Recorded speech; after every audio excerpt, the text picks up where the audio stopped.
নমস্কাৰ 24 লাইভ চাই থকাৰ বাবে ধন্যবাদ আৰু এই মুহূৰ্তত লৈ আহিছো এটা বিশেষ খবৰ এবাৰ অসমত হঠাতে আধাৰ কাৰ্ডক লৈ খলনি হৈছে কিছু নিয়ম আপুনি মন গলে বনাব নোৱাৰিব এতিয়া আধাৰ কাৰ্ড কিয়নো কঠোৰ হৈছে মুখ্যমন্ত্ৰী ডক্টৰ হিমন্ত বিশ্ব শৰ্মা আৰু মুখ্যমন্ত্ৰী গৰাকীয়ে নিৰ্দেশ দিছে যে এতিয়া মন গলে আপুনি আধাৰ কাৰ্ড বনাব নোৱাৰিব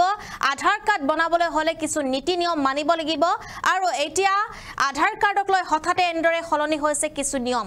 বিশেষ লৈ আহিছো এই মুহূৰ্তত আপুনি যদি বৰ্তমানেও আধাৰ কাৰ্ড বনোৱা নাই তেন্তে এই খবৰ আপোনাৰ বাবে আধাৰ কাৰ্ড প্ৰস্তুতৰ বাবে নতুন নিয়ম আহি পৰিছে ৰাজ্যত নতুন নিয়ম আহিছে ৰাজ্যত আধাৰ কাৰ্ডক লৈ মন গলে কোনেও আধাৰ কাৰ্ড বনাব নোৱাৰিব অসমত মন গলে কোনেও আধাৰ কাৰ্ড বনাব নোৱাৰিব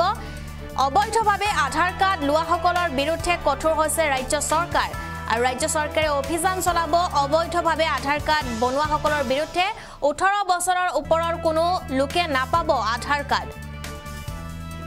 আৰু বিদেশী মানুহে যাতে আধাৰ কাৰ্ড নাপায় তাৰ বাবে ব্যৱস্থা গ্ৰহণ কৰা হৈছে বিদেশী মানুহে যাতে আধাৰ কাৰ্ড নাপায় অসমত তাৰ বাবে ব্যৱস্থা গ্ৰহণ কৰা হৈছে আধাৰ কাৰ্ড লবলৈ এতিয়াৰে পৰা লাগিব জন্মৰ প্ৰমাণপত্ৰ জিলা আয়ুক্তই তন্নতন্নকৈ চাইহে আধাৰ কাৰ্ড প্ৰদান কৰিব পাৰিব বুলি উল্লেখ কৰিছে মুখ্যমন্ত্ৰী ডক্টৰ হিমন্ত বিশ্ব শৰ্মাই আৰু প্ৰাপ্তবয়স্ক লোকে আধাৰ বিচাৰিলে কেৱল জিলা আয়ুক্তইহে দিব পাৰিব বুলি উল্লেখ কৰিছে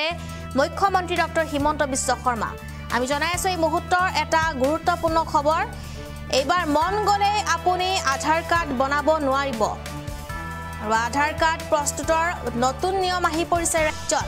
আধাৰ কাৰ্ডক লৈ ৰাজ্যত হঠাৎ খলনি হৈছে কিছু নিয়ম মন গলে কোনেও আধাৰ কাৰ্ড বনাব নোৱাৰিব অসমত অবৈধভাৱে আধাৰ কাৰ্ড লোৱাসকলৰ বিৰুদ্ধে কঠোৰ হৈছে ৰাজ্য চৰকাৰ গতিকে এতিয়া আপুনি আধাৰ কাৰ্ড মন গলেই বনাব নোৱাৰিব আধাৰ কাৰ্ড বনাবলৈ হলে কিছু নীতি নিয়ম আপুনি মানিব লাগিব 18 বছৰৰ ওপৰৰ যিসকল লোক আছে তেওঁলোকেও বনাব নোৱাৰিব আধাৰ কাৰ্ড আৰু বিদেশী মানুহে যাতে আধাৰ কাৰ্ড নাপায় তাৰ বাবে ব্যৱস্থা গ্ৰহণ কৰা হৈছে আধাৰ কাৰ্ডক লৈ এইবাৰ নতুন নিয়ম আধাৰ কাৰ্ড লবলৈ এতিয়াৰে পৰা লাগিব জন্মৰ প্ৰমাণপত্ৰ মন গলেই কোনেও আধাৰ কাৰ্ড বনাব নোৱাৰিব অসমত জিলা আয়ুক্তই তন্নতন্নকৈ চাইহে আধাৰ কাৰ্ড প্ৰদান কৰিব পাৰিব প্ৰাপ্তবয়স্ক লোকে আধাৰ বিচাৰিলে কেৱল জিলা আয়ুক্তইহে দিব পাৰিব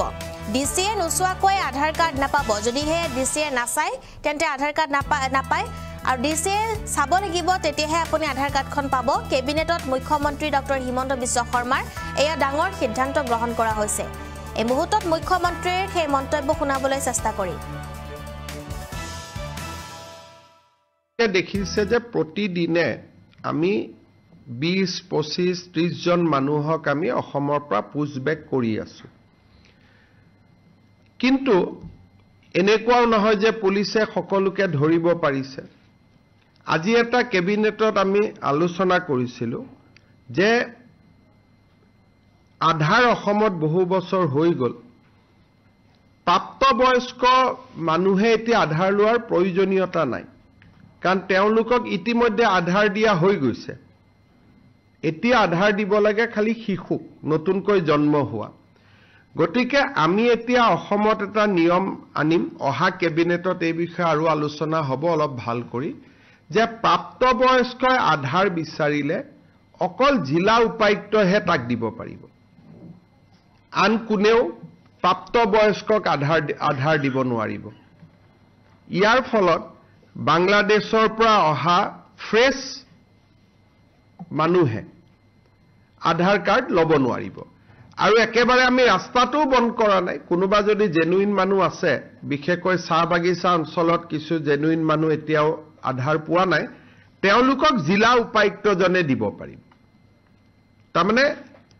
আগতে আধাৰ কেন্দ্ৰতে পাই যায় বা এসডিসি অফিসত পায় এটা ডিসি জনে নিজে নোচোৱালৈকে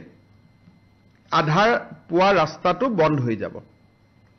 এইটো এটা অসমত আমি নতুন বিদেশী মানুহে যাতে আধাৰ নাপায় তাৰ কাৰণে এটা ডাঙৰ ব্যৱস্থা হ'ব এটা ডিটাৰেন্ট হ'ব আৰু আজিকালি আধাৰ লবৰ কাৰণে বা এইবাৰ ভোটাৰ লিষ্টতো নাম সোমাবৰ কাৰণে জন্ম মৃত্যুৰ প্ৰমাণপত্ৰ লাগিব লাহে লাহে সেই কাৰণে আমি জন্মৰ প্ৰমাণপত্ৰ দিয়া ব্যৱস্থাকো অলপ টাইট কৰিব খুজিছো বহুদিন আগতে জন্ম লোৱা মানুহেও যে আজি মোৰ বয়স 16 বছৰ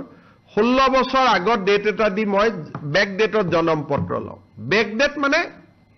ইলিগেলি নহয় লিগেলিয়ে লওঁ মই লিখিয়ে দিওঁ যে মোৰ 1980 চনত জন্ম হৈছিল তেতিয়া মই জন্মৰ প্ৰমাণ পত্ৰ ল'ব নোৱাৰিলো এতিয়া মোক জন্মৰ প্ৰমাণ পত্ৰ দিয়ক তেনেকুৱা কেছ বিলাকো ডিচিৰ ওচৰলৈকে যাব